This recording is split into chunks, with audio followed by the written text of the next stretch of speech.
मुझे आदेश देने वाले मनुष्य तुम कौन हो? मैं बलराम हूं, बलराम। बलराम? हाँ। कौन बलराम?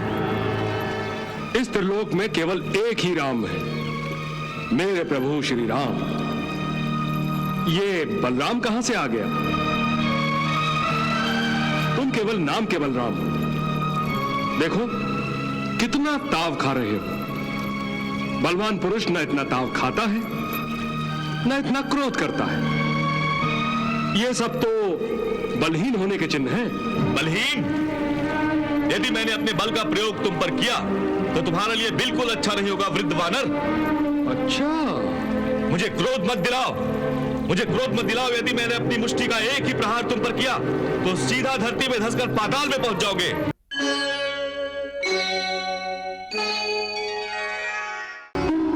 आप तो मोह माया के प्रभाव से मुक्त हैं, फिर भी आज आपके मुखमंडल पर भावनाओं का जाल सा दिखाई दे रहा है। आप कुछ व्याकुल दिखाई दे रहे हैं प्रभु। देवी, इस समय मेरा चेहरा वो दर्पण बन गया है जो हनुमान की व्याकुलता को दर्शा रहा है। मेरे मुखमंडल पर हनुमान की भावनाओं की छाया दिखाई दे रही है।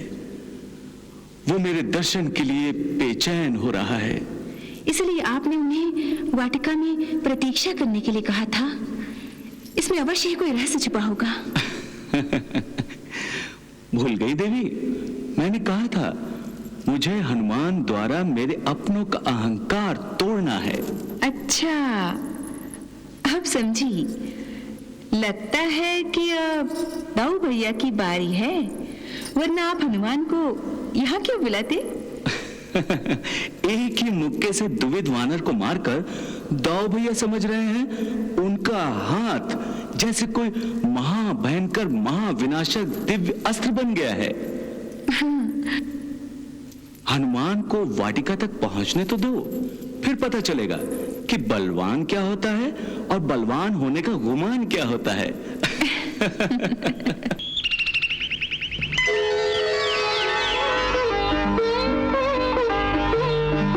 प्रभु, आपकी आज्ञा के अनुसार मैं इस वाटिका में तो आ गया, परंतु भूख बहुत लगी है। आपकी आज्ञा हो तो कुछ फल फूल खा लूं। जय श्री राम।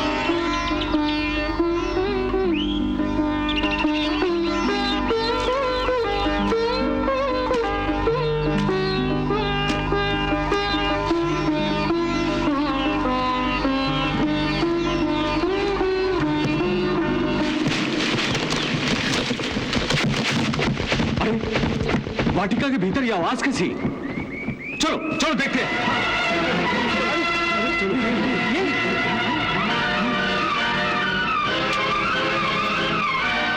अरे ये वानर यहाँ कैसे घुसा? ये द्वारिका की राजवाटिका है। चलो जाओ यहां से। अरे भाई, मैं कुछ फल खाने आया हूं, कुछ देर विश्राम करूंगा। मुझे जाने के लिए विवश न करो। सड़को, इसे उठाकर बाहर फेंक दो।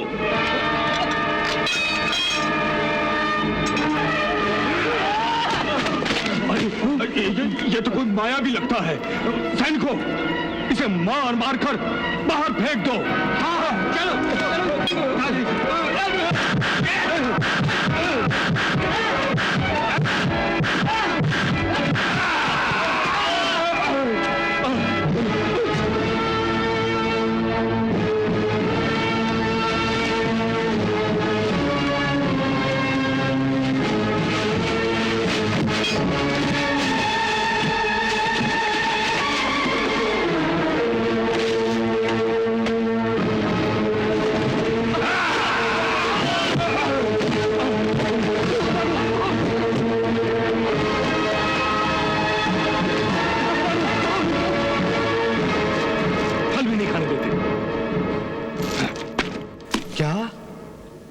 वाटिका में घुसकर उसे ध्वस्त कर रहा है।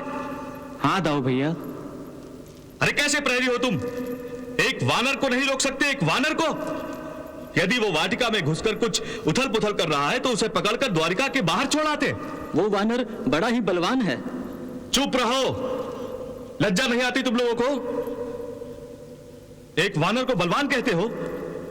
अरे तुम यादव हो, यादव।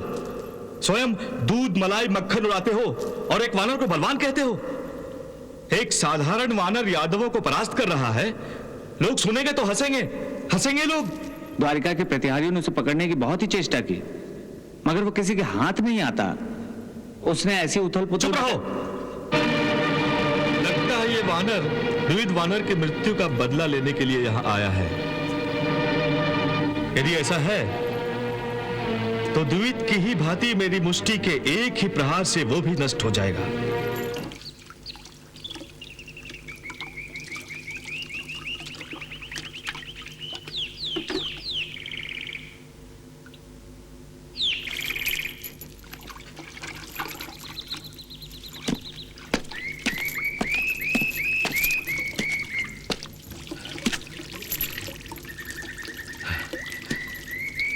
लगता है वो वानर भाग गया। अच्छा हुआ, वरना मेरे हाथों जरूर मारा जाता।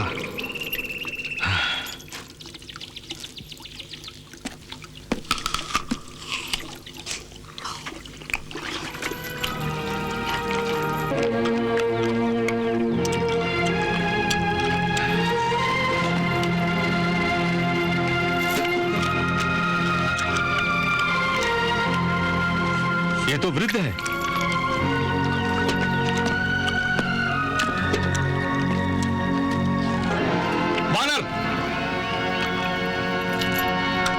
वानर, मैं तुमसे बात कर रहा हूं। तुम मेरी बात का जवाब ही नहीं देते, सिर्फ खाए जा रहे हो, बहरे हो। मैं सुन रहा हूं और देख भी रहा हूं,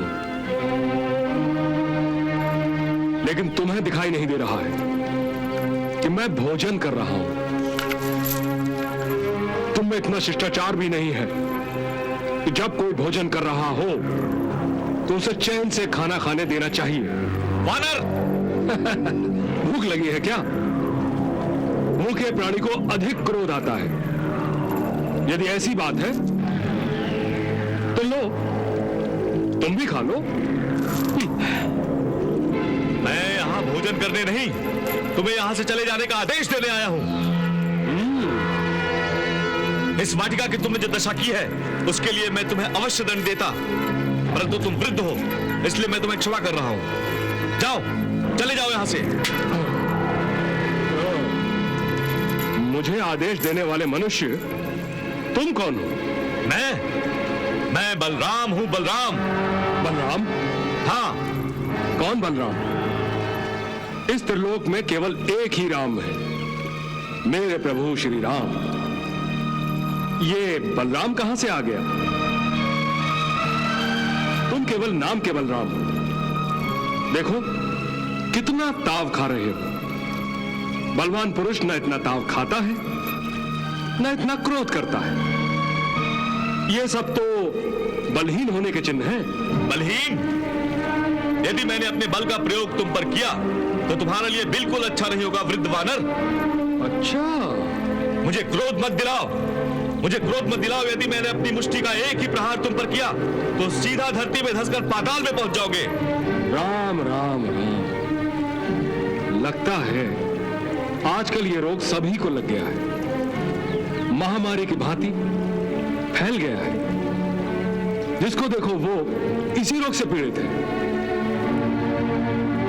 तुम अपने आप को बलराम कह रहे हो, परंतु मुझे तो तुम भी इसी रोग के रोगी लग रहे हो। रोगी? और मैं? किस रोग की बात कर रहे हो तुम? वही अहंकार का रोग। चींटी के पर निकल आते हैं तो वो समझती है कि पूरे वायुमंडल पर उसी का राज हो गया है। हे वृद्ध वानर, तुम मेरा उपहास कर रहे हो। अब मैं तुम्हें नहीं छोड़ूंगा। युद्ध के लिए तैयार हो जाओ, उठाओ अपनी गदा। श्री राम।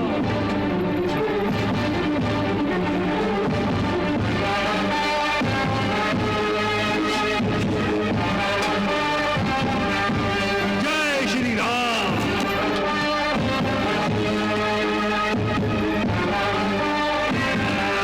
जय श्री राम।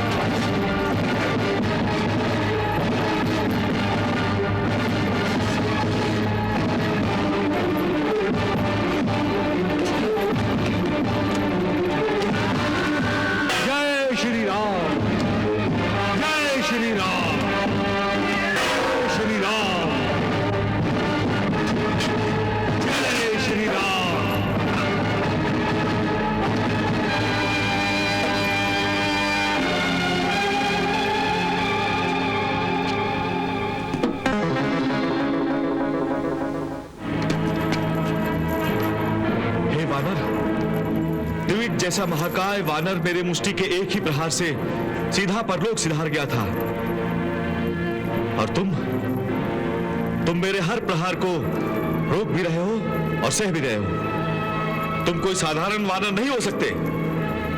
बताओ कौन हो तुम और इस वाटिका में किस लिए आए हो? अवश्य ही यहां आने का तुम्हारा कोई विशेष उद्देश्य होगा। बताओ।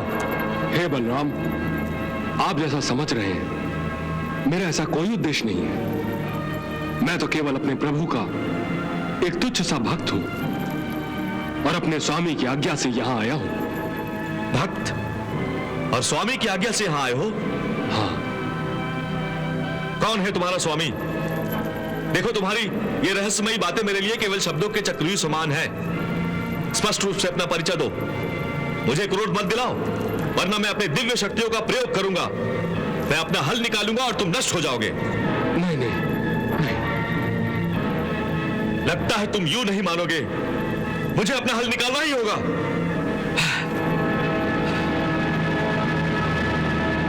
बचाइए प्रभु, बचाइए, जल्दी कीजिए। मैं तो आपकी आज्ञा से ये लीला कर रहा था। शेषनाग जी को क्रोध आ रहा है। इनके क्रोध और शक्ति के आगे मेरी क्या हस्ती है? ये तो तीनों लोक नष्ट कर सकते हैं। कृपया मेरी रक्षा कीजिए प्रभु, रक्षा कीजिए। रुक जाओ दाऊ भैया। कन्हैया, तुम अचानक ही यहां? हाँ दाऊ भैया। तुमने मुझे क्यों रोका कन्हैया? मैं इस वानर को दंड देने जा रहा था। ये कोई साधारण वानर नहीं कन्हैया, ये बहुत बड़ा मायावी है। मुझे तो लगता है ये जरूर कोई असुर है। वाह दाऊ भैया, खूब पहचाना आपने। ये आपको वानर दिखाई देता है? वानर? अरे कन्हैया, मैंने अपनी सारी शक्ति लगा दी थी, परंतु इसे कुछ नहीं हुआ। यदि ये कोई साधारण जीव होता तो मेरे प्रहार से सीधे पाताल में धंस जाता। अब मैं अपने हल का आवाहन करने जा रहा था कन्हैया। दाऊ भैया, जिसे आप मायावी असुर समझ रहे हैं, वो कोई और नहीं, पवन पुत्र हनुमान है। क्या? पवन पुत्र हनुमान? प्रणाम बलराम जी।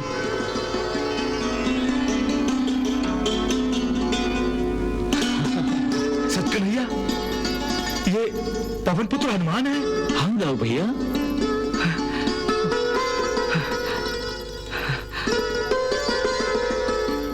प्रणाम हनुमान जी। प्रणाम बलराम जी। तभी तो मैं सोच रहा था, मेरे प्रहार को सहने और रोकने वाला कोई साधारण कपि नहीं हो सकता। अवश्य ही कोई महान व्यक्ति होगा। बलराम जी, ये कहकर क्यों मुझे लज्जित कर रहे हैं? अरे आप तो शेषनाग का अवतार हैं, जिस पर तीनों लोक टिके हैं। यदि आप जरा जोर से भी सांस लें तो तीनों लोक डोल जाते हैं। आपकी शक्ति के आगे मैं तो कुछ भी नहीं हूं। आपका एक वार सहन करने की भी शक्ति नहीं है मुझ में। वो तो मैं श्री राम का नाम ले लेकर प्रहार को रोक रहा था। ये मेरे प्रभु श्री राम की ही शक्ति थी, जो आपके हर प्रहार से मेरी रक्षा कर रही थी। परंतु आप मुझसे उलझ क्यों रहे थे? मैंने तो आपका कुछ नहीं बिगाड़ा। मैं तो सेवक धर्म निभा रहा था। जैसा स्वामी ने कहा वैसा ही मैंने किया। ओ, तो कन्हैया, ये सब तुम्हारी आज्ञा से हो रहा था? परंतु क्यों? दाऊ भैया, जब आप पौंड्रक से अकेले युद्ध करने जा रहे थे, तभी से मैं आपके व्यवहार के प्रति चिंतित था। और जब आपने महाकाय द्विविध वानर को अपनी मुष्टि के एक ही प्रहार से परलोक सिधारा था, मैं देख रहा था कि मेरी माया ने आपके मन पर पर्दा डालकर आपको मोहित कर दिया था, और माया आपके हृदय में अहंकार के बीज बो रही थी। दाऊ भैया, आप हमारे भ्राता श्री हैं, इसलिए मैं माया के इस जाल से आपको निकालना चाहता था। मैं समझ रहा हूं कन्हैया। हनुमान जी से युद्ध करते हुए ही मुझे इस माया के भ्रम का आभास हो गया था, परंतु कन्हैया, इसके लिए स्वयं हनुमान जी को कष्ट उठाना पड़ा। यह ठीक नहीं हुआ। बलराम जी, ये क्या कह रहे हैं आप? मुझे अपने स्वामी की सेवा करने का अवसर मिल गया, परंतु अपने आप पर अत्याचार करते हुए मुझे घमंडी और अहंकारी होने का नाटक करना पड़ा। यदि उस समय अनजाने में मुझसे कोई भूल चूक हुई हो, आपका अपमान हुआ हो, तो मुझे क्षमा कर दीजिए। नहीं नहीं हनुमान जी, ये क्या कह रहे हैं आप? क्षमा तो मुझे मांगनी चाहिए। अनजाने में न जाने मैंने आपको क्या क्या कहा। इस अपमान के लिए मुझे क्षमा कर दीजिए। भक्तों को मान अपमान की चिंता कहां होती है, और फिर दास से क्षमा नहीं मांगी जाती। मैं तो आप तीनों का दास हूं। यह मेरा सौभाग्य है कि त्रेता युग के बाद आज मैं पहली बार आप तीनों को एक साथ अपने सामने देख रहा हूं।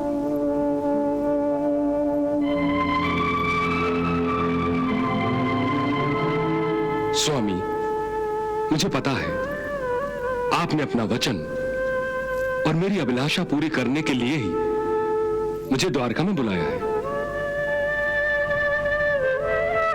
प्रभु, इस समय आप तीनों यहां हैं। मेरी विनती है कि आप तीनों मुझे त्रेता युग के अपने अवतारी रूप में दर्शन देकर अनुग्रहित कीजिए।